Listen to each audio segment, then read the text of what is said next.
You know, you can be all the things you've always wanted to be. Beautiful, sexy, easy as 1, 2, 3. Just let your soul glow. Just let it shine through. Just let. I'm Mouse Jones. I'm Flyry. Jeff Brown. Dometi, Pongo. And we are the guys next door. First and foremost, shout out to the neighborhood for supporting us. We are almost sold out, so if you're listening to this episode, I don't think there's any more tickets left and you're asked out, but you asked and we have delivered. The Guys Next Door tour is happening. First stop, New York City, January 16th. We're at SOBs. I'm telling you now, once tickets are sold out, they sold out. I don't care how pretty you are. You're not getting in. Speak for yourself. If you look good and I approve, I got about 4 tickets. I can give out. Yo, we gotta do a lot. We're doing a live canoe corner. Oh, that's fire. For you. I know. That's why I said that's fire. Oh, no, not for me. No, too late. You already got fired. No, I am going to be doing Canoodle Corner. You know what's crazy is, I'm looking at ticket sales and it is 90% women. I mean, well, 90% women listen to us, so. I know y'all not surprised. No, I'm not saying I'm the not fan base. surprised. I just don't. I want my intelligent kings to get out here and buy some tickets so they can, you know. I don't. I do. I like to share. I don't like seeing niggas. You do gotta improve the ratio a little bit for the female attendees so they can be like, yo. They'll be talking. They be like, yo, they're GB literally brought here. them out. You can't have them all, man. They're You literally can't knock here. them all down. That's fine. They're literally here for us. That's fine. They're literally here for us. We did this work. They're literally here for us. And I feel the way if niggas just show up eating off the fruit that I bear. Like, niggas okay. Like niggas just pop up. It's community service, man. This ain't going to heaven. You don't do good deeds. I do mad good deeds. This would be a good deed. You gotta get the brothers in there. See what I'm saying? You know what I'm saying? Bless them with the yams. You talking Yeah, I'm about trying to figure it out. Thanksgiving was 2 months ago, brother.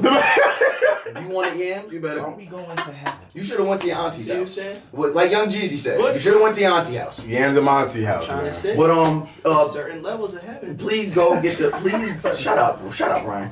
Please go get your tickets if they are still available. Go get your tickets right now. They're in the bio. The hyperlink will be in this week's description. They're in Ryan's bio, my bio. We don't know. They're in bios. Shout out to our brother Mack. Mack has just announced that he is expecting, so he's making sure him and his Yes. his Don't want y'all lady- to think he's neglected. He's not, but he's you know, making sure his home is gotta set home. amazing. Gotta set up home. Happy wife, happy life. You know what? Don't say happy wife. I mean, that might be another it announcement. rhymes. First of all, happy girl, happy world. Happy girl, Happy world. decent world. Yeah, decent world. Okay. I like that. Happy girl, decent world. Strokes for different. There's mad stuff you can say. He's got You're workshop getting crazy. No. Different strokes for who? You're getting Different crazy. folks. That's like. Nah, you're that's getting a crazy, line. bro. Why you this horny? You gotta relax. What? This surgery fucked you Yo, up. I can't even have. Yo, but we do have my brother Jeff Brown. Yes, sir. The adopted one. We got him sitting in for Mac this week. Jeff, what's good? Ain't nothing, man. If the people don't know you, fill them in. Listen, my name is Jeff Brown. I call myself the adopted one. I do a one-man play about foster care and adoption, and I'm just out here celebrating life, you know, telling my story. What is your connection to adoption and Oh, so I went, at the age of 3, I was put into foster care because my mother was on crack cocaine. And I got adopted, went to different foster homes, and then at the age of 13, I got adopted. And it bothered me in my whole life, and then until I went to transformational classes and stuff like that, I realized that was a trauma that was affecting me, so I was like, let me do a play and tell my story, and I do it in a comedic, acting, and drama way, with music too. Right. So got some singing, got some now acting, 13. got all that. It's amazing. Now let me ask, because I do know a little bit about the foster care system. Both my mom and uncle was adopted. Oh wow. So like my whole maternal side of the family is all technically like adopted family, and like just now, or probably like over the past 5 years, they've been like the blood family's been reaching out. Now me personally, I don't know what it is. Something about me is fucked up, but I just don't. Like, I don't accept new family or whatever the case is. Like, I'm like, I don't really need to connect with y'all. But, you know, my mom and my uncle, they're, like, super on it. But I know they were adopted at, like, they're, like, 11 months apart. So, like, they were, like, babies when they got adopted. Wow. But I do know that it's harder for kids to get adopted the older they are. Yeah. So, like, you must have been a special kid to be 13 Yeah, I mean, I was going through it, so it was at the time where I was phasing out. So when you get a certain age, you phased out, and then you have to go into like group homes and those type of things. So it was at the point where she was trying to get me back up and put me back into another foster home, but she decided later, once I, cried and begged and pleaded at the age, 'cause I was there for so long, and she finally was like, you know what, I adopt, because I wasn't meant to be adopted. I was just there for stationary reasons until they found a home for me. Wow. But it was like I was with the Brown family for so long, she finally decided. And you accepted the name, and they changed your name and all Yeah, that. they changed my name. That's lit. That's lit. Yeah, That's so Shout out beautiful. to that man. woman. That's She's your mother. phenomenal. Yeah, I love her. That's fire. 77 years old. That's OG. fire. Right. That's lit. And then we have Dometi Pongo, my dog My from guy. Chicago, Uh-huh. my guy. If they don't know who you are, Dometi, fill them in. Yeah, I'm the host of True Life Crime on MTV, but first and foremost, I'm the son of West African immigrants. Both my parents. What are you doing here? I'm Ghana. What you why am I Ghana? in America? I went in February though. But So you I didn't go just now. I didn't go Everybody just was now. there. You know what? Let me tell you something about right now too about Africa. I've been let me. You got to be like, you niggas. But I've been putting together group tours since 2016, and to date, I've taken 70 African Americans back home. So, man, it was a privilege. It was a Let's do privilege. something with guys Let's next do door this something. year. You want to do that, right? When you That ass 2020. Let's get it. I'm going back to Africa in March. I've been twice last year. So go twice in 2020. I've been- So let's do 20. Let's do. I'm well, in it. Oh no! So- I'll be there more than twice in 2020. That's so what I'm you can saying. do it. So let's do guys. Let's do like something with guys, like some specifically guys next door. We'll get our listeners, a few of our listeners, and we'll go Shake over to on. Africa. We doing. We do it on air, so you can hold me accountable. I make sure I Absolutely. do all this on air, so make sure Listen, everybody I'm holds going with accountable. y'all. Yeah. Okay. Let's get. This is I beautiful, love- man. I love Shake on that too. This is Yeah. Yes. I don't even yes. gotta shake, bro. I'm gonna be there regardless. Bro. I ain't gotta do that. Bet. Yeah, Yeah, it's a nah, storybook. Since 2016, man, I took groups of 20 or 25 back home, and most recently in February in 2019, group of about 10. So over time, roughly around 70 people going back and forth. And I remember what the climate was like in 2016 when I said, yo, I'm doing these trips to Ghana, and the ignorant questions sometimes I got. And I don't mean ignorant Yes, in a you do. negative way. No, I not do. for real. I do. I don't. Because, I've come to terms where I grew up getting It's all the of way- the jokes and it's all the that. way- of course. It's the way white people want us to view our country. So I don't blame the student for having a bad teacher. You know what I'm saying? So, I remember there was a pushback about, I don't know. But now people understand that, Ghana's our home too. Right. So, when we do this in 2020, it's going to be major, man. So, yeah. I feel like when it comes to that, after being to Africa several times, I realized I could skip Europe for the rest of my life. Word. I don't need to. I feel the same way, but I've always felt like that about I you. don't need. Yeah. No, I mean I've been to Europe several times, been to Africa several times, and I just feel like when you get off that plane and It feels different. it feel you home. You feel home. You feel. What does that And feel, this- feel like? Imagine going everywhere in New York and there's black people cooking your food. There's black people managing your hotel. Black people There's on black the people on billboards. the billboards, driving your car, driving your cab. You never feel out of place? No, out of place. No, okay, because only like I I, feel said. in So place. like I told you before, like my only time being in Africa, well, I was in the northern sector when I was in the military. I was in That's a different Somalia. world. That's what I'm saying. So That's a I didn't different feel You was first of all you wasn't there. You wasn't there to experience Yeah, it. right. I didn't feel. You was there for a job. But I also know, and me and you've spoken about this. I also know, like growing up in my home church, that the pastors had like they were open in churches in Togo and Kenya. Like a lot of their stuff was done in Africa. Right. So kind of like the home church in America felt like secondhand. So like there was a lot of African influence and culture in the home church. Yeah. So I remember like I would meet the people and they'd always look like, obviously I know I was a bad kid, but they just tended to always like look down on us. So I was like, well, if I go to Africa, I better go there and motherfuckers be looking down. But then I see everybody on the gram this year. Oh, yeah. And then the the past whole- 2 weeks, the whole niggas world. is lit. Oh, the whole world is and there. I love that the fact that we are now embracing Right. our brothers and sisters, but I just hate that it took so long. Yeah. I mean, but not lack of knowledge to do that every time. Absolutely. Well, we're there now, though. But we were acknowledged about that's horrible to say, but we were taught more about Europe and Right. and all these things that they did when you really look down to it, everything started on that continent. If you really think about it, this whole world was one continent, Right. And it broke apart, but Facts. it started as Africa. You're right. And people don't really understand and recognize it until they go out there and they start learning more and more and more. But also, I'm glad that it happened at the time it did because 16, 19, and then 2019. This being that year, imagine if it didn't happen this year. So now it's perfect time. God's timing is always supreme and superb. I'm happy. So. I'm happy. Yeah. Speaking of that, Yes. now we met last year when I had the chance of being on your show on MTV, and then we just kept in contact and kept supporting each other. And then next thing I see, on January 1st, Hey. my boy is bringing True Life back. Hey. Let's talk about it. What's Let's happening? talk about it, man. Nah, Nigga, True Life got me through. Damn it! Why did that open? Y'all know. So clearly, y'all know we're in the Brooklyn studio this week. Brooklyn. True Life got the real niggas through. That's a fact. Early 2000s moment. Yeah. True Life. I'm addicted to this. True Life. My girl is this. So like, how did? Yeah. What's that like? Man, it's a long story. I'm gonna try to make it short. I know we got a lot to get into. Yeah. But, so the True Life Crime spinoff is a years long project in the making. Even before I started working at MTV News, because I host a digital show on MTV News as well on our Instagram and Twitter feeds at MTV News. Same as plug. But the show started off with the spinoff where MTV would look into crime stories that happened to marginalized communities that went viral. So the first story that's going is happening Wednesday, 9 o'clock, and it involves Kanika Jenkins, who was found dead in a walk-in freezer at a hotel in Rosemont, Illinois, outside Chicago. That was like about 2 years ago? 2017 it happened. And we began, chasing this story and working on this, 3 years now, in 2018.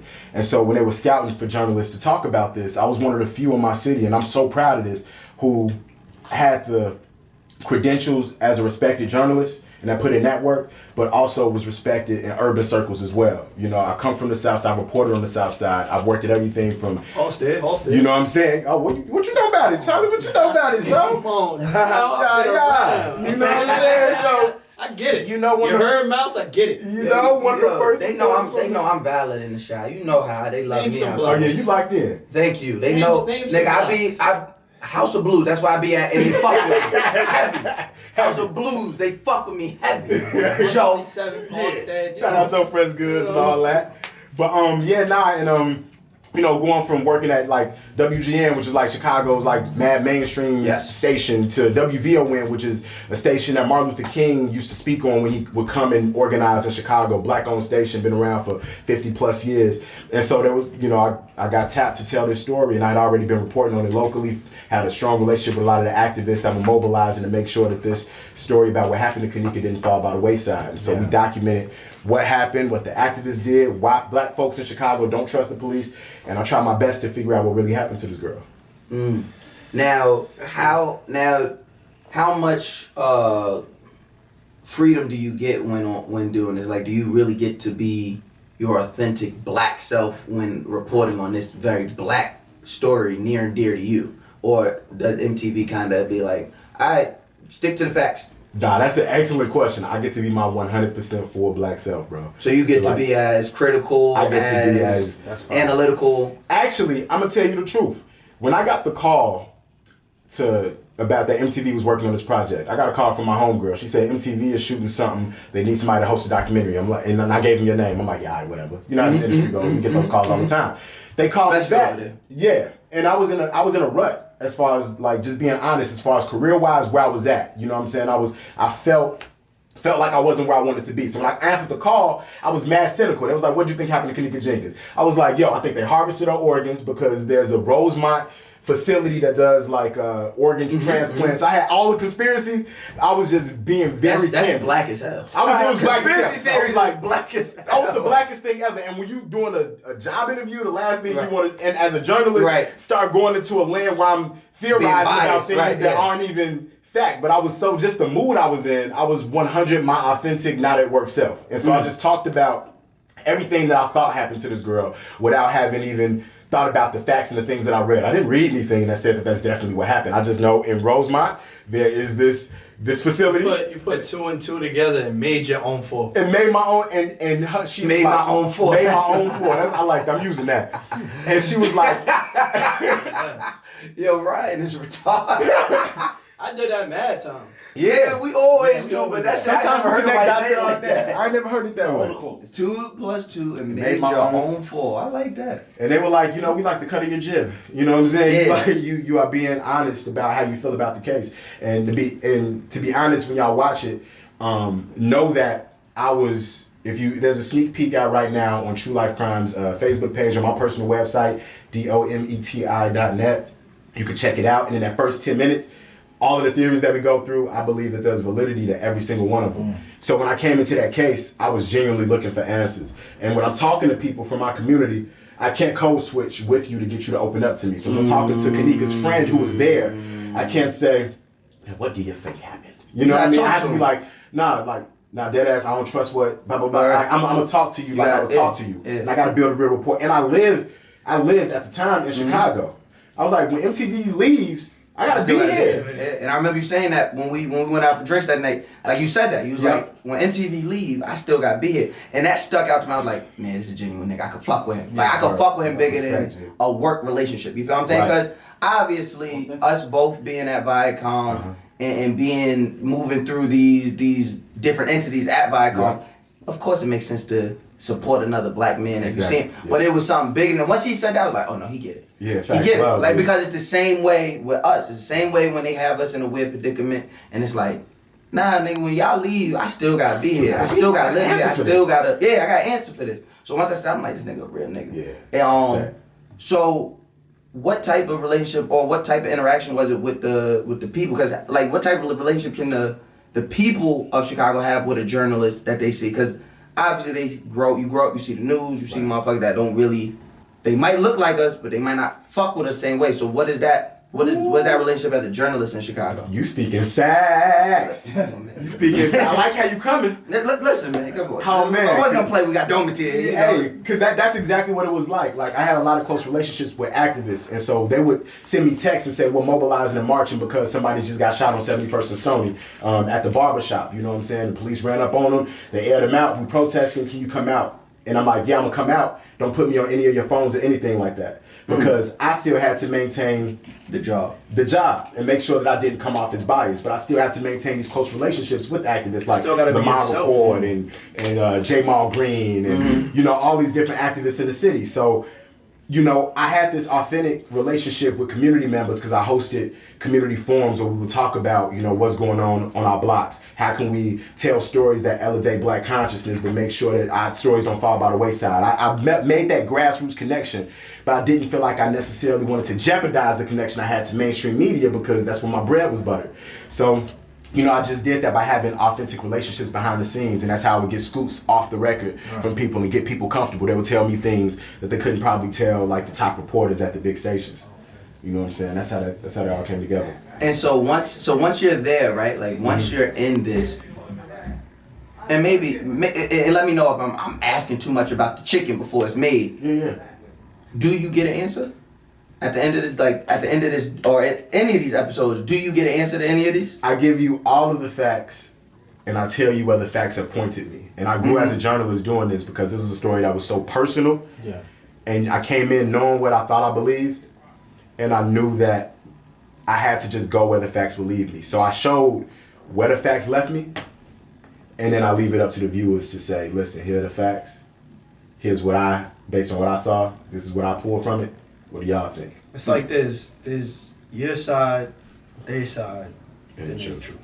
truth. Yeah. But I feel like now I feel like you got this job at a perfect time. Yep. Because you, for one, can be a black male being yourself and doing your job, which in the past years and decades, us as black people, if we had a job that held some type of hierarchy, we couldn't be ourselves. Too many Brian Gumbles, not enough Dometi. Exactly. So I feel like it's amazing that they gave you the opportunity to be this, but not just because it's you, just because you could be yourself. Yeah. And if you couldn't be yourself, I wouldn't want to watch that shit. I'll be real with you. That was one of my goals. Actually, because this dealt with death and because I was already in a position where I didn't have... let me see my phone real quick. I want to show y'all. I'm going to read this scripture because y'all are men of God. Y'all don't get this. Because I don't need clout. I didn't need clout and I didn't need money because I had gone without for so long. Bang. You know what I mean? I don't understand that. I've been broke. If I'm already broke, you can't tempt me with money. You can't tempt me with money. There's no way you could tell me you're gonna take anything away from me.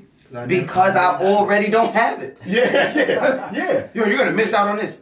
I'm already missing out on it. And if you give me something with your hand attached to, at least connected to it, I don't want it. then it's not mine anyway. It's back to slavery. You can take it back anyway. So I prayed and I was like, I don't play with death. I asked God, is this a story that you want me to tell? Can I trust these networks to tell this story right?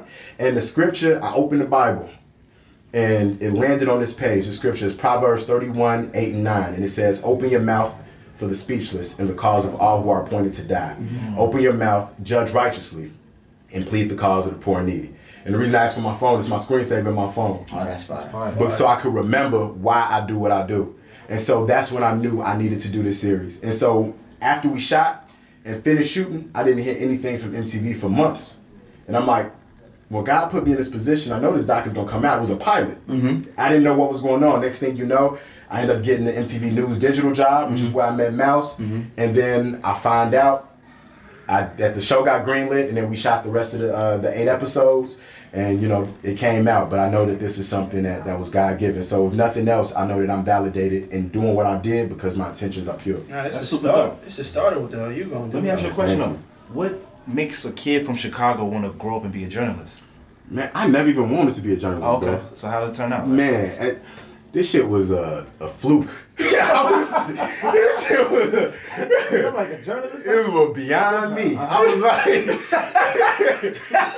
like, my moms and them, like, if y'all know anything about like West Africans, you are going Dometi, you are going to be a doctor. Okay, yeah. You go to medical school, be a lawyer, a doctor, engineer, and do not disgrace this family. So like that's what they told me to be. That's what I was supposed to do. I didn't want to do that. I hate the sight of blood. I didn't want to go into medicine. How you live in Chicago and hate the sight of blood? No, I'm just playing. I'm just playing. I'm gonna let y'all take care of it, man. Y'all know I love Chicago. I'm gonna let the neighborhood take care of that one. Love y'all. Yeah, nah, but guess we skipping Chicago for a while. you feel me? Yeah, nah, you gotta get a pass. Call me before you come to my city. They love me.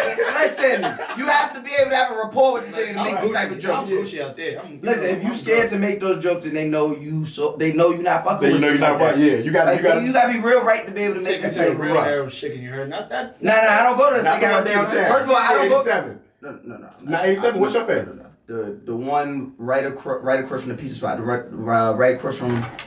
I'll tell you which one it was. Let me see. He don't know. I got my Chicago homie in here fact checking. Sonny Valentine in the cut. Let me see. Yeah, it's like a 10-minute walk from what's the name of that pizza spot? The Italian Fiesta? No, it got a name like. Don't listen to him. You don't see.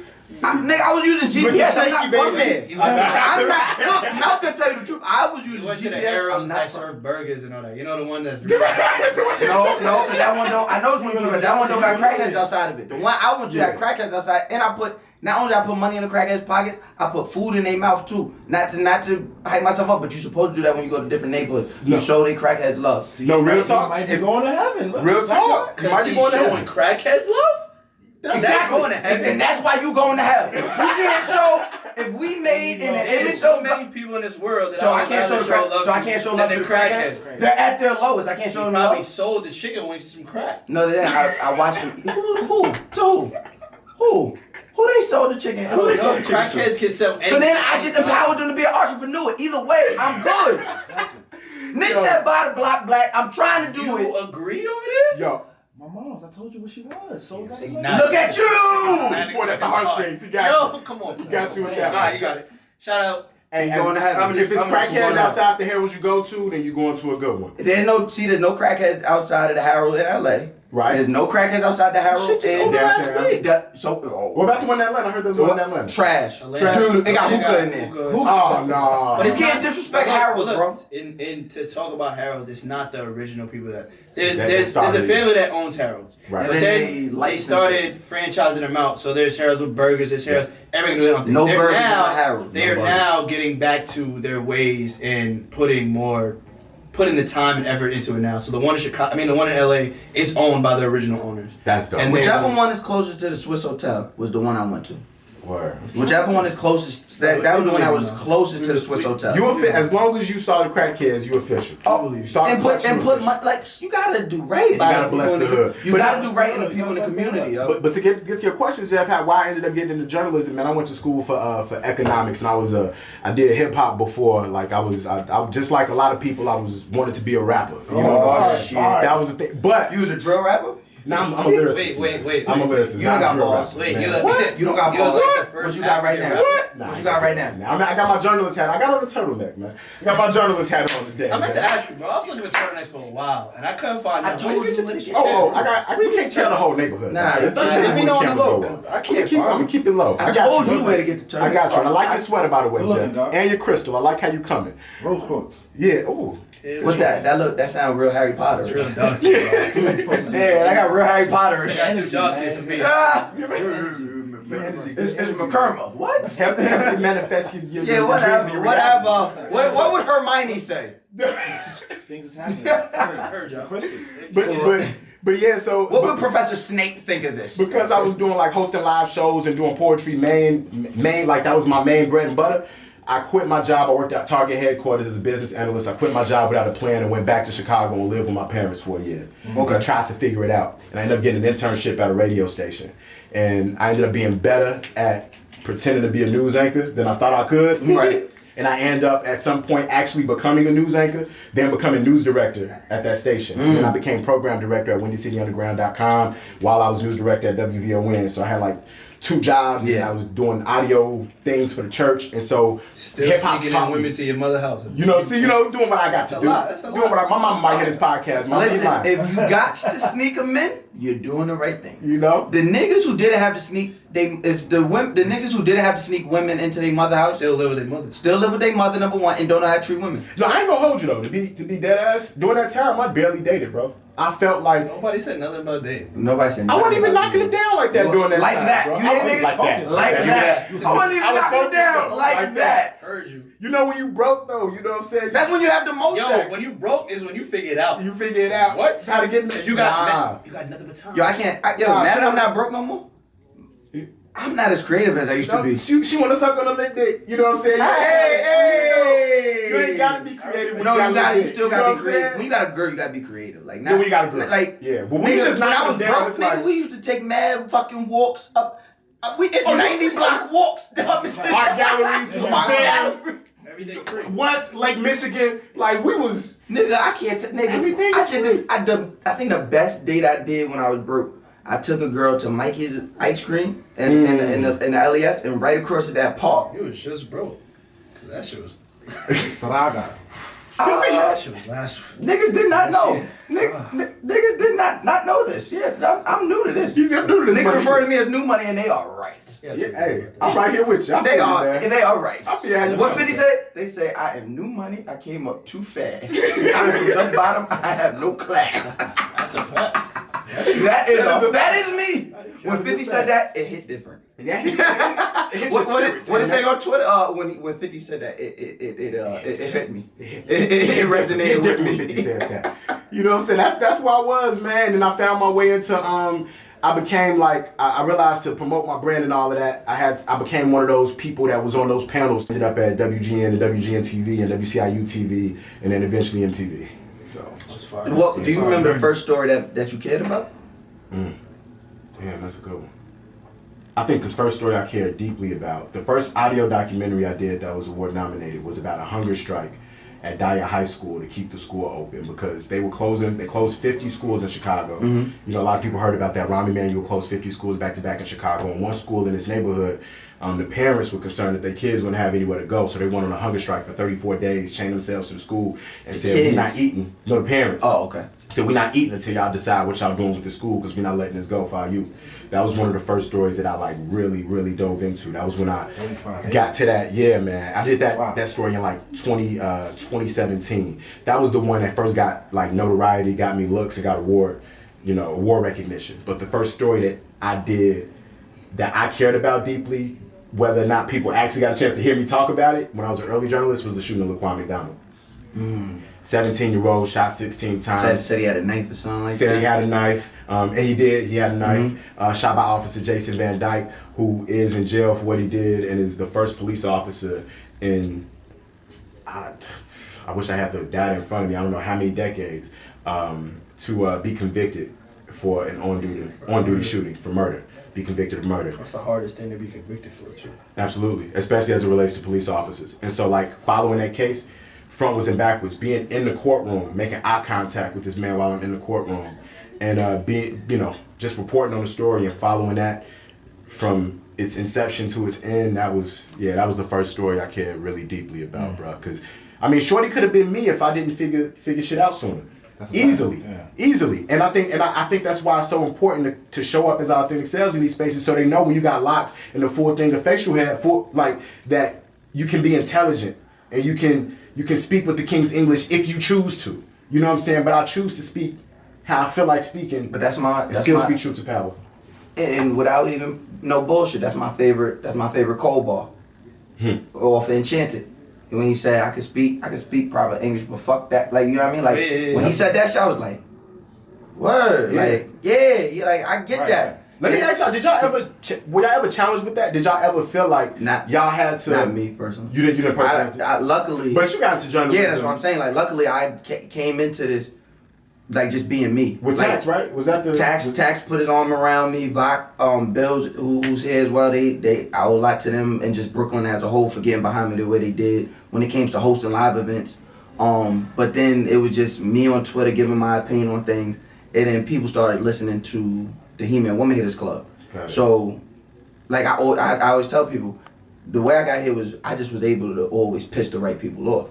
So even though, like, the He-Man Woman Haters Club in the beginning wasn't doing the numbers we do now, it was still something very important in New York, and everybody, all the important people were listening. So because they wanted to know who I was talking about. So once I got into that, and they seemed like, oh no, it's more than him just saying. Because literally, I never went into nothing just to, like, I would tell people, I never got into this shit like trying to piss nobody. I never started bothering nobody. It was always, oh, you said something about me. Okay, now I'm gonna violate you while talking about what I really want to talk about. So once people start listening to what I really want to talk about, whether it was relationships flip or the script. Flip the script. You put the medicine in the candy. So once I led the march, what really like put me on the I think it was the week Alton Sterling got killed, and then another man in New York was killed by an off-duty police officer, and we marched from Union Square to the precinct, and then people started paying attention. And then people start listening to the podcast and start hearing like, oh well, he might talk like this and feel like this, but he also feel like this. So then I think they start to respect the duality that was able to exist, or that I forced to exist. And then the very next year, my first job is at TRL writing. Powerful. So once people was like, oh no, we gotta listen to him. And then we go into I leave TRL, and then I'll apologize later at BT, where literally this is early R. Kelly days, where they're like, oh no, what? Somebody who looked like us and is standing up for the right part of it. As well as the Grapevine. I wouldn't be here without the Grapevine. Like, the Grapevine is where I was able to be my authentic self around a whole bunch of distinguished, college-educated Pan-Africans, continental Africans, and I'm just like, yo, well, I'm African American, and I don't got this college education, but I know a little something, and I'm, you give people. That's a blessing to come in the game that way, bro. You give people the opportunity, right, to pick, without the hidden figures, without the like, this is how I look, this is what I care about, this is what I'm gonna speak about, and this is my stance. I had to evolve in real time. My journey was different.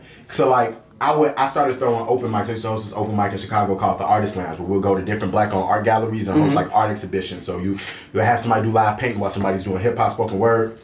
And then while I got this ratchet ass DJ, my homegirl Authentic Poetry, playing like the most ignorant music right after somebody comes on. Black people need to doing that, and then right after, real ass bitch, give a fuck about a nigga, big brick bag, whole 5'6" nigga. That's the type of energy we was coming with, and that was my creative outlet. Was like, I can be all of these things at once. Raj is judging. He's disgusted. He's disgusted with your display. Sorry, Ryan. But that was, and it was so much though. I practiced my diction so much so that I would watch the evening news with the closed captions on, and talk as they talk to see how my accent was different from theirs. Wow. So I'd be like, this is Dometi Pongo. I'm sitting here watching. There's been a shooting on the south side of Chicago. It looks like there's going to be a pop-up. And I'm like, okay, that's how they do it. I'm going to do it like that. And so I did my reports like that. And the thing that really allowed me to be myself was that the morning show host at the time, I'll never forget, Matt McGill and Perry Small, they would talk to me in between the breaks and ask my opinion on shit.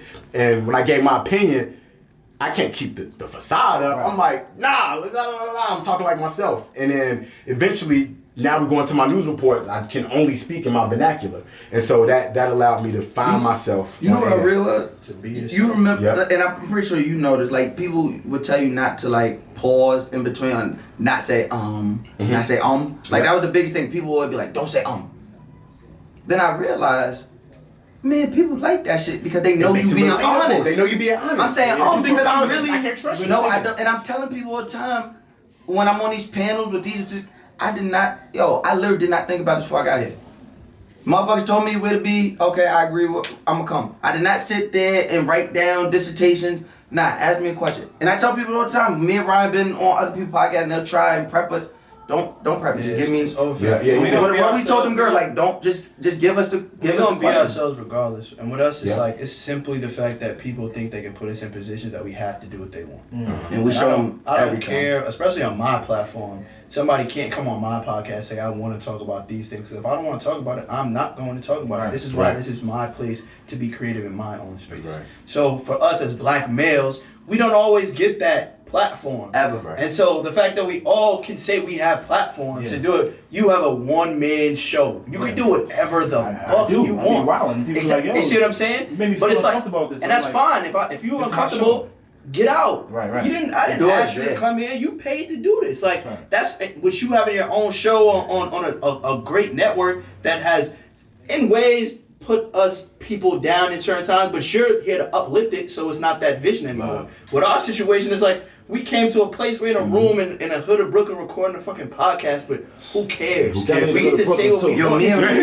me and Skates. me See and what I'm Ryan, saying? me and We Ryan. pulled up like, oh, Like, hold on. We have over fucking every week. We get over 20,000 people listening to each episode, and that's just not because they have the free time. That's because they want to listen wanna to hear what y'all our have to say. unapologetic. Hit him with it, Mouse. Because I know We unapologetic. Like I said, with this platform specifically, and both track, we are gonna be our unapologetic selves to no end. But And like, what you'll find was so refreshing, what you'll find with it is everybody wish they could too. People who have to go to corporate America. Bingo. And you inspire them through this literally, medium right here. it was so. Yesterday we're recording on Saturday. So yesterday we announced the show, right? Motherfuckers do not know the shit show that was, right? I wake up at like 7 a.m. I'm hitting the nigga for the fly shot to Levan, right? Always holding us down with the artwork. Hitting him. I'm like, yo, we need it right now. Oh wait, we need this link. Oh no, we need this too. And then it's going up, and then the link didn't work. Shout out to Dev. The link didn't work, and then we was going to other shit. We like, no, wait. So the whole shit, right? And then it's finally going good. And then like me and Ryan like disagreed on something about the merch, right? And I'm sitting here as we're like arguing, disagreeing back and forth. I'm like, yo, this nigga get on my nerve. I know I'm getting on his nerve, but this our shit. Right. We arguing about our shit and how we want our shit to look from our perspective. Right. Like, not like somebody telling us, no, we don't want this. It's me saying, I don't want this, and him saying, well, I don't want this. And it's like, all right, bet, you don't want this, I don't want this, so we just not going to do it. Bet, but we can make those decisions. And it was, and that work shit for was, a network. that Ain't shit nobody was can tell me so shit. comforting. Yeah. Like, That's hard. he know I got his back. I know he got my back. We got Max back. Vice for all of that three-way. But it was just like, yo, we sitting here arguing about how we want our shit to go. Yeah. And that shit so, because being a part of other things where it's not up to us and we're like, okay. And they're like, what do you think about this? You don't care what I think You don't about it. care You what know I what I mean? But that's want me to been find what you already generations and generations of us having to be held back. So now this is the perfect time for us to have our own voice. Like, I don't care what you do, whether you do poetry or you own a bodega or you clean the floor. Own your shit and have your own voice. And once you have that, once you see that, people look at you, they're like, yeah, he might do this, but that's his. Like, that's his one-man show. There is not There's one nothing to person, do, right? and yo, I don't think you should do this. So do your own shit, bro. And especially what I've seen with Dometi, I have not seen, working at Viacom, growing up, fucking MTV and BT in my veins. Like, I've never seen on MTV somebody, a black young man, have the control over their platform that Dometi has. So it's like means a lot to you. like that shit real. is That's real. like that Thank you, shit brother. like literally the show I was on. He literally said, "Oh no," and I watched the guy and said, "Hell no, nobody else would have that." It wasn't Like a that's question. him. It Like wasn't a question. It was like it's not like this is what I want. right. Like it's not like where Somebody you was have saying the it, talent yeah. team saying, "Okay, you'll have this person this Right. week," because you like knowing that feeling from "I'll apologize later."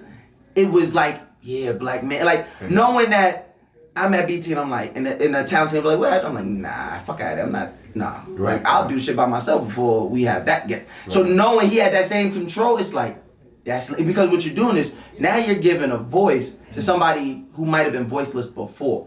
You get what I'm saying? Yeah, you get a chance to give the like we're doing, right? Like there might be people who didn't know who Jeff Brown and Dometi was. It's progression. But But we're we're saying- saying it helps me though, because this is the thing too about the show that was interesting, right? Like before, Sonny was my associate producer on the show from Chicago, moved to New York a few years before me, and came on and joined me at MTV at the show. Before she came on, I was the only black person on my team, and I had to have a conversation and say, I know y'all mean well, but I don't even know how to be myself on a panel with these people because they've seen shows I haven't seen and talking about things I don't know about. Right. I feel like a stranger in my own house. Right. And I can't perform.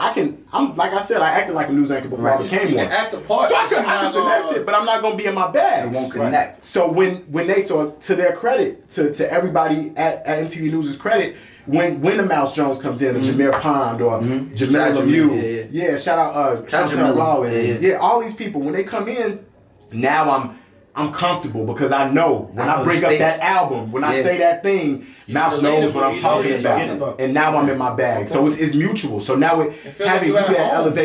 elevates me because I'm able to be better at what I do You're able because to be they're- yourself. You can see me behind all the way- and in front of a camera. even the first episode. I think Blogzilla. I didn't have any thing in booking him. I don't even think too though. But Blogzilla was on there and Sydney Washington. Yes. And Shout out to Zilla. yeah, I forget who the third person was on my first episode. Forgive me, but they already had in mind like let's put him around people who are talented, who have platforms that he'll be comfortable with, and that was a dope thing. So yeah, I hate Zilla. I hate the way Zilla pants fit, but Zilla, I owe a heap of my success to man. Zilla. We love you, Zilla. We love Zilla. Shout out Social Dakota. That's crazy. But Zilla, He can't control his hips. Man, come on, man. come on, he built like William from Girlfriends. Oh, And he lost mad weight. So it's like, damn, like you just built to be thick. I can't wait to hear the clap back. Zilla, don't let him talk to you like that. Don't let him talk to you like that, Slab. Zilla, you come up here. We talk to you about some movies and some shit. But Zilla, I love the blogs. Blogzilla held it down. Social Decoded. For the longest time, people thought I worked. I was like, no, don't be afraid to give me a job. Global Grind does not hire me. I don't work there. I just do Social Decoded. Think That's it. Blogzilla. That's it. People blog thought that because that Social Decoded was it was his show. So every week he would like go through tweets with like famous people. So he just threw me, Dustin, Chloe, threw us in the mix, and we worked. And then people thought that I worked there. I'm like, no.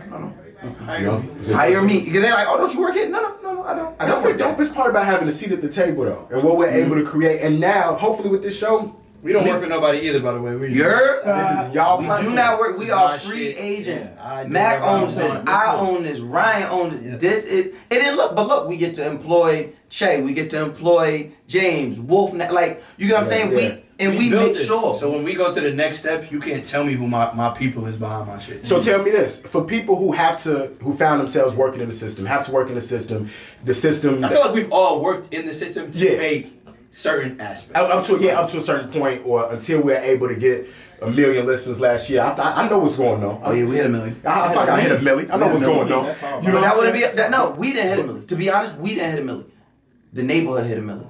Because literally, and that's not no bullshit. Me and Ryan texted us in the group chat like, yo, we had like 500,000 listens. I'm like, oh, that's crazy. We didn't even get in the. We announced it in the studio. Now, but we tell you a little bit how the chicken made. Obviously, the episode we record a few episodes at a time because Ryan lived in LA, so we record a few. So by the time we said it and the episode came out, we was already at 600,000. Wow. So that means in a span of like a week, 100,000 more Once they listeners. knew y'all had a No, goal. they didn't know. They didn't even know. This is They didn't before know. we This is before I even- we announced it on air, but we didn't release that episode yet. God. So by the time the episode comes out, we had 600,000. I'm like, That's yo, amazing. what's that? Then we started announcing. We like, yo, 600,000. It's like all of this is not because we're going through some other label who's putting us on sponsored pages. Right. Wait, here's the question I was gonna ask. There's though. no push behind none of this. None. What advice would you give though to people who are trying to figure out how to create a black-owned something, their own whatever? You gotta make. Oh, go ahead. I'll Yeah. say this first and foremost: if you have a job, do not leave that job until you figure out something that's gonna keep up the bills paid. Because at the end of the day, I can't save you. Mouse can't save you. Right. No, don't you? Don't I'm do not that. gonna give you advice and then you email me like, "Yo, I left my job because you said X, Y, Z." Nah, Which that do happen. Y'all be in Amazing. them. Y'all be in the messages. Wow, so I ain't love gotta the blow you. people. I want you to figure out what you love to do, which to a certain extent I don't even know what I love to do yet in life, but I figured out certain steps to take to put me in position. But figure out something that you really love and want to do, and create that craft outside. Yeah, Figure yeah. out like-minded people that like what you do. Yeah. Get some help because help is you always need a tribe before you can do anything. Right. And figure that out first. Yeah. Once you figure that out, then you can take the steps to exiting what you are at. But don't be that black person in the office like, I gotta interact. Don't do that. Yeah. Nah. Because Before the time premeditated murder will fuck you up. Cultivate it, get it right, and then jump. And to add And to don't that, talk about that shit. You gotta. and I'll also say Yeah, if, don't talk about it, if bro. you could, and if you can, if you have a job that watches your social media, if you can touch people in person, do that. Because that. at my open mic, I was like, no cell phones. And when I had a lot of young black journalists would come just to kick it at my open mic and got inspired. They started doing their own podcasts and kind of loosening up their collars. feel safe. They felt safe. And I said, like, y'all don't post anything I'm saying here because I would have got canceled a long time ago. at That's open a mic. fact. You know what I'm saying? But they allowed them to see who my personality really was. So and I became a better live host because I was doing live hosting. So by the time I get to an MTV News panel, I know how to moderate and handle that. So if you can find a safe space, a community of people who you trust and can create that safe space with, utilize that, develop that craft. Don't post shit that's gonna get you fired Just until make you know sure- it's working. Absolutely. I feel like you always know the answer though. No, you don't. You don't think so? I think that you. I think always- you know- Everybody knows what they need to do. I think you. Down your gut. I think you know where to put No, so yourself. let me hear this out. I want to hear this out. No, I feel like everybody knows exactly what it is that they want to do. They're just scared to go I don't. forth to do it. I don't. I can tell you that right now. What do you feel like you were born to do? I don't. I know so many. I connect dots in the world of being.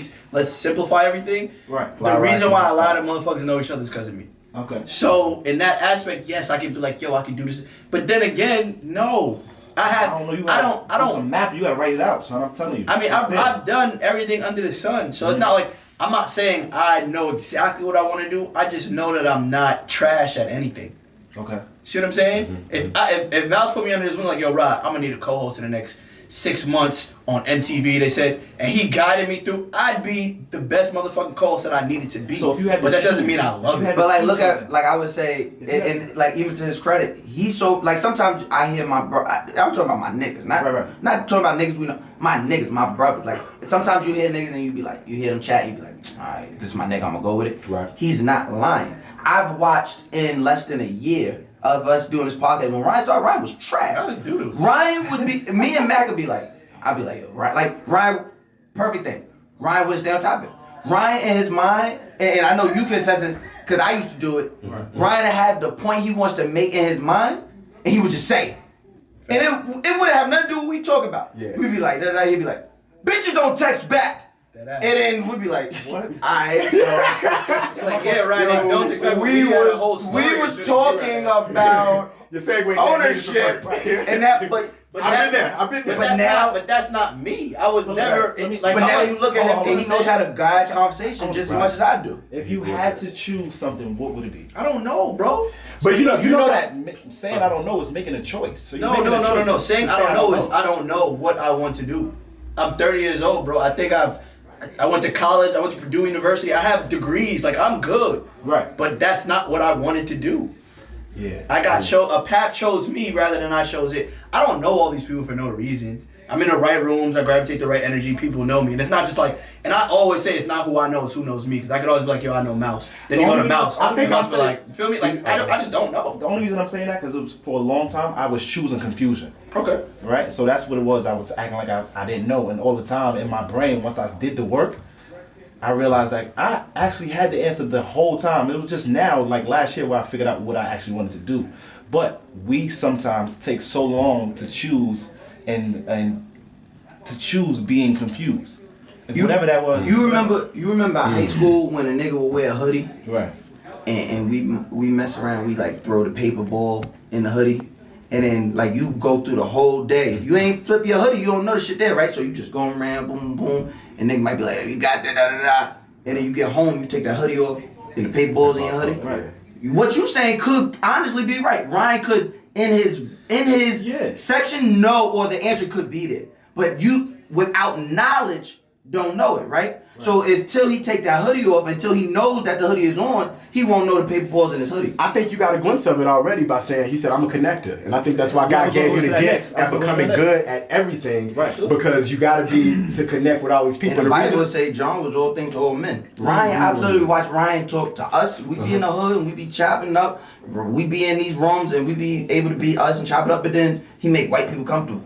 I'm like, them motherfuckers turn these white people over there, and they love him. Like, right. And then he goes somewhere else and right. I'm like, this motherfucker. Everybody love. Then the women love him, and then the niggas want big. It's just like, and then obviously me, him, Mac being in a room like that. I think, and I've heard so many people say like, women want to be with y'all, niggas want to be y'all. Yeah, yeah. But to see him walk away from that on his own and then still be all things to all people. That's right. That's some shit. Like I ain't never seen no shit like that. Like this nigga could honestly be Martin Luther King if he wanted to be. Like I ain't never seen no shit like that. That's powerful. And sometimes you gotta be lost to find a way too. Absolutely. But the reason why I'm not afraid of being lost. That's my thing. A lot of people be like, they be lost, they be scared of it. I'm like, yo, my loss, I'm not. My bills is always gonna be paid. That's not my loss. My loss is like, what's next? What are we gonna do next week? And like, if you don't know, like I had this surgery the past 3 weeks. 3 weeks on Wednesday. God bless. Wednesday, 3.5. Yeah. Wednesday will be 3 weeks. Okay.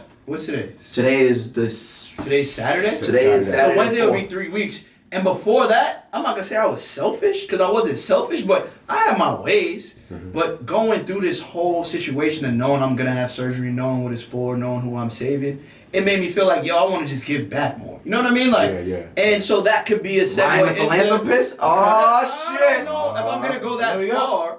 Hold on. If I see you outside of Harold's passing out chicken to the clucks, I know what's going on. Look, with the turtleneck on. With the turtleneck, It's hot. Rebrand is it? I'm Ride jobs. I got you. Nah, but I'm Ride just saying, jobs. like, it's a feeling now that it's like, yo, giving back is not just cool, but it's like, it's cool. I enjoy it. Like It's empowering. Yeah, it's empowering, but that's not saying. It's For me, it's purposeful. always been like I've always been doing so much. Like I worked at a label, but at the same time I managed an artist. At the same time Shout out Jay Perrell. I did this. Yeah, like shout out Jay, my new artist. To get to Def Jam, I had to bring an artist there, and that's how I leveraged that. To get to another label, I brought another artist. Shout out Guap to that, who's Grammy nominated. Like I've done so much, but I've never can stay still. Like I live in 2 different places. He literally. But you can't tell me, yo, Rod, where you gonna be next week? Because I really don't know. Like, but I love the way I live, so I wouldn't change it. But there's certain aspects that I would expand on, of course. Yeah. Like that's just me. Well, I love Jeff's perspective on the end here. You like say all that is because I believe like you. I believe that deep down in our gut, in the core of who, like if we were able to meditate, we know who we are on some level, right? Yes. But life and its confusions and trying to make a way in this capitalist environment that we live in, you know, we get deterred from what that is. And so I remember even asking God, I'm like, yo, why do I even know? I didn't want to be a rapper in terms of, I didn't come from a household where it was like rapper, play ball, and that was the only thing for success. My parents even though we didn't have money, they expected me to go to college. Right. So I just knew how to, since I'm 6 years old, I could freestyle. Like I just always been good with words. And so once I realized that freestyle about Jeff's scarf right now. Here we go. Turtleneck vibe. You what that mean? Trying to cut I know I'm not. He's trying to set me up. Yeah. No, I'm not. Y'all both got turtlenecks, so I'm saying it's a scarf. No, I'm saying I'm a journalist. So today. you can't. I don't. No bars today. Oh my. Yo, no bars today. People of Chicago. That's True been life begging crime, us to man. come to True Chicago. life crime Wednesdays at 9 p.m.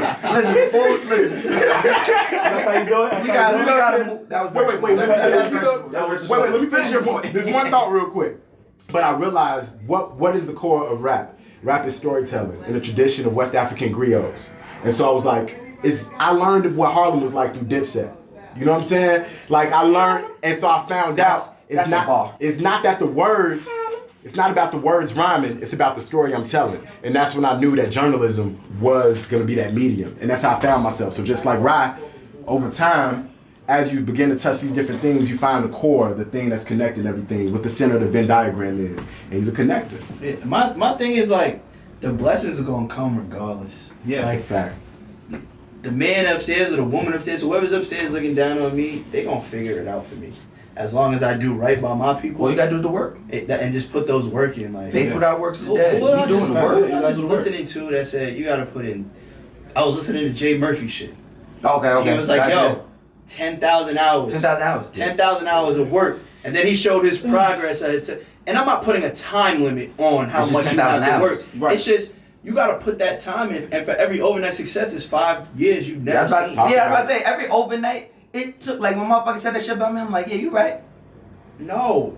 It took me about 3 years sleeping on a motherfucking couch to get right here. You know what I'm saying? Like, Cardi B, it's like, yo, Cardi B came out with this song. It's like, no, Nah. she had 5 mixtapes and stripped for. That is still putting That's time still to time. figure out what you did. Well, And the more you do shit, the more if you it's gonna- study, if Every you, year of your life, if you're materializes progressing in something and doing something that you love to do, you're gonna get blessed. Yeah. Whether it be financially, whether it be spiritually, whether it be You just gonna be finances. blessed. You can't, like I said, you can't count your blessings, and you also can't put a point on. I want this to be blessed in my life. I want to The be blessing rich. is gonna come I in want to be which this. is the way Like blessing nah, comes. you're gonna be blessed in general. The blessing is that you ain't on the street. The blessing is that you're not addicted to something that you can't get off. For a of. lot of times, the blessing is that blessing you is- have family that you Right. can call on and put a jacket over you, not even because you cold, just because you need somebody. and a lot of time the blessing ain't, sometimes people gotta get you gotta align the blessing with where you're supposed to be. A lot of time people looking, like the Bible talk about the talents, like, you looking at what this nigga got over here, you like, and that's why I'm always like I'm telling you, I've been feeling this way all my life. And it wasn't till, I met and got cool with Charlamagne, shout out to the big homie, and read the book. And he said, it wasn't the last book, it was the first book on Black Privilege. And he said, fuck your dreams if it's not your dream. I said, nigga, I've been telling niggas that. Right, because right. everybody want to be a rapper, everybody want to be a podcaster. Well, where the fucking doctors at? Right. You Exactly. blessed to be a doctor, but you want to fucking be like with you. Yeah. You can freestyle, but you ain't meant to be a rapper. You supposed to be telling our story. Right. Literally telling our Telling it, story. yes. Instead of In plain speech. Instead of being over here and But that's no, also- tell art. You get what I'm saying? Yes. You can sing your ass off. Right. Your job is to entertain and tell the story. Right, your And job that's is to an extra connect tool. and it puts us Right. all in the room together. And that's- My job is to tell people's story and paint these narratives, give these narratives. Mac job to do the same thing, to sing, act, portray these things. And that's what I was saying, like, when it comes down to it, when I said I was giving back, and I started giving back to this and, like, kids and stuff like that, it's like, damn, I can go in there and actually be me. I don't gotta be in it. When I first, like, example, I had a community service thing I did, like, right before surgery, like a week before surgery. Went in there, it was kids that were in a foster home, and we were designing pillowcases. Mhm. Like, and what In is it LA like? or out here? Here, Mhm. what's your dreams in the Bronx? What's your dreams? Whatever makes you go to sleep at night, helps you go to sleep at night. Draw that on a pillowcase so it can help you go to sleep at night. When I walked in, a girl was like, "Oh my God!" She thought I played for some basketball team. Mind you, I don't see it. I'm fucking 5'9", like I don't. But whatever. You got some good clothes. You're automatically a basketball player. You're automatically a rapper. It's like I can come into this whole classroom and change the narrative of your life. But look at that, right? And just like you said that. So now they know basketball, they know rappers, but now they know Exactly. journalists. What's that? They know entertainer. Well, what's that? But it's more than They just know- a rapper. you get what I'm see saying? Like, Right. you're an Yeah. actor, you're a singer, you can rap, you can do you can do Comedy. everything. You have a You feel what I'm saying? one-man show. Photographer. Right. Oh, what's that? Videographer. Like, you want to be in the industry is there. Is there. But it's And then you got engineer, colorist. everything. If they don't know, I didn't know about those Graphic. things coming up. You know how ahead of the game I was just from watching the credits. I used to watch credits. Like my mom, my dad, they all knew don't cut the movie off until the movie's done. Because I would sit and watch it. Like, and I realized, oh well, what's a dollygrapher? And what? Even though I didn't grow up to use it, I knew that this was bigger than just Denzel Washington, Halle Berry. Like we always say, there's a tribe. Like it's not just a one man show. There's no iron team. You feel me? Like so, when you see all those credits, I mean, I watch credits for certain reasons too. But it's like you now see that it's just not 1, 2, and 3. There's not just an actor, a co-star, and a director. That it's a movie. Like if you look at the credits, there's 400 people in that joint. Ryan to tell you, before we even had the full idea for a podcast, I was like, well, we got to build a team. And literally within 2 to 3 episodes, I'm hitting check. I checking the DMs on some, like, this is how show up, be here, boom. Because I knew we needed a photographer. Right. And I knew we all 3 don't really be trusting the outside motherfuckers, so we need somebody we could trust. Because you're going to be more, Shay is more than a photographer. Shay is a photographer, producer, social media. Like, graphics. Same thing with Jay, our videographer. And because he had so much to do. All right, we need to bring you another intern. You feel what I'm saying? Right. And that it just came from knowing this is bigger than just the stars. You see 3 people's faces on the shit, but don't get it twisted. Don't get it twisted. It's a lot of people. Guys next door would not be here without Levin, right? I wouldn't. Shay, John. Well, I'll be real with you. I might be here without Mouse and Mac, but these other 2 behind the scenes, them niggas help me more than anything. I don't know how I would have made it through the first couple episodes. It was rough.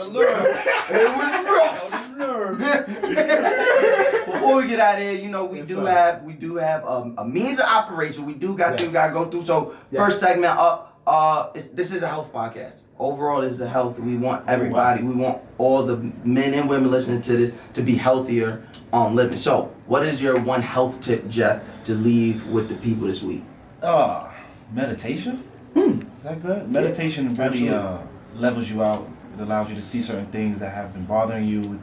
It gives you the answer most of the time. So if you add meditation, I think that's a good health tip. Got you. Dometi. Bring hobbies back. I saw this tweet go viral and I couldn't agree more, and it said that we gotten so old that we feel like everything has to be a hustle. Like I feel like if I don't drop a mixtape, then this gift I have is for no reason. Now that thing is for me. When I look in the eyes of so you still be rapping. Of these people, I still be rapping. I know it. I'll be driving. I know he still be rapping. I can still bar you up, bro. No, you can't because you got turtleneck on. I'm trying to get you to bar all fucking day. Nah. The baby had turtleneck on. He was barred. That was bad. That was a bad turtleneck. That was a bad fit. Free the baby.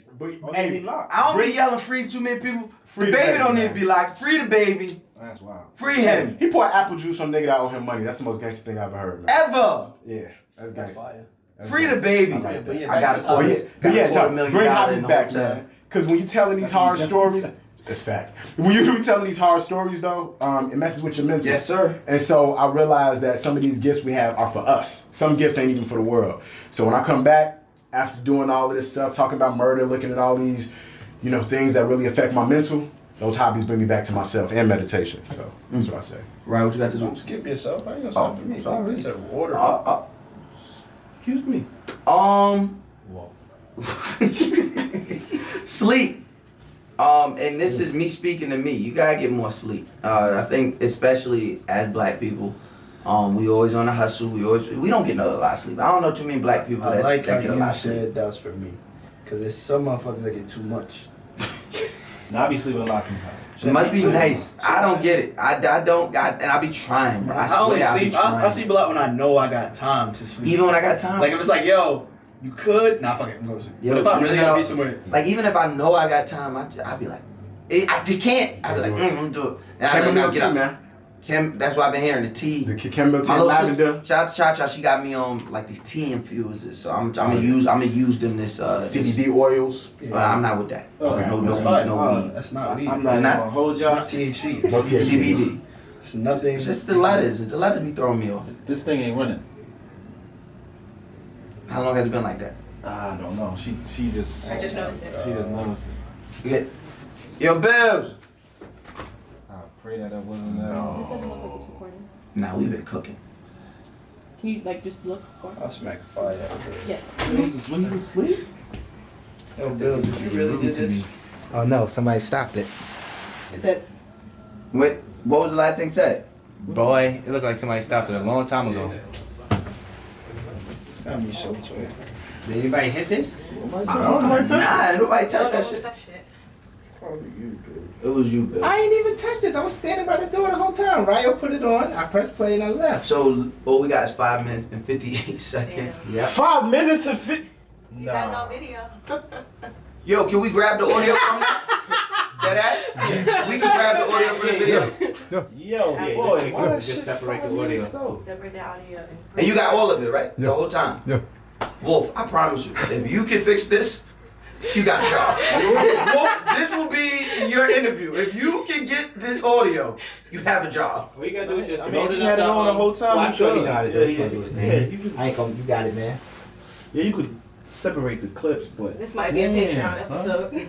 But you, Nah, it can't be. the quality We of the can't. We don't got nothing else. the quality of the episode ain't We gonna got be what? because of the mics. Because I Yeah, don't know it's if that's gonna gonna.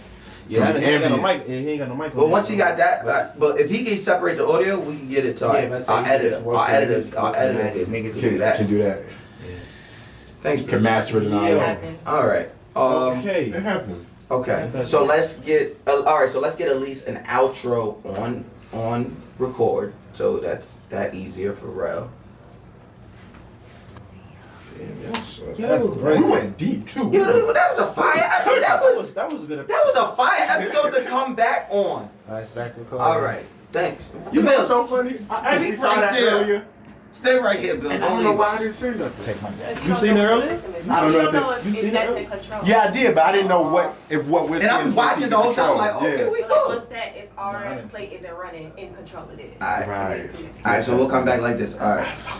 All right, so look. So this is how we get out of here. So we gotta do the playlist, right? We get Draw's I playlist. didn't even say my health tip. You have a health tip, Brian? Never mind. I don't See, know. you're a child. You're a child. Y'all got me. That's why you going to hell. Never am Okay. I health tip. Now, Don't talk about Playlist? health. go. So now we gotta get the Draw's playlist. It's on.